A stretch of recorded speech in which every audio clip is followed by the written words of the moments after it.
வாழ்க்கையில் சில பேர் எல்லாத்தையும் சம்பாதிச்சு முடிச்சிருவான். 40 வயசுல 45 வயசுல ஃபினிஷ். இதுக்கு மேல சம்பாதிக்கிறதுக்கு ஒன்றும் இல்லை. இதுக்கு மேல ரியல் எஸ்டேட் போறதுக்கு நிலமே இல்லை. திருப்பத்தூர் சுத்தி அப்படிலாம் அவன் முடிவுக்கு வந்துடுவான். ஏன்னா எல்லாத்தையுமே அவன் க்ளோஸ் பண்ணிட்டு இருப்பான்.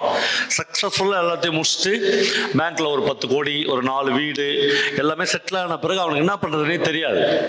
அப்படி தெரியாதவனுடைய பகல் பொழுதுகள் இருக்குதுல்ல, அது எப்படி இருக்குன்னு உங்களுக்கு யாருக்குமே தெரியாது. ஏன்னா இங்கே உட்காந்துக்கிற யாருமே அவனில் ஒருத்தனா ஒரு நாள் கூட இருந்திருக்கவே முடியாது.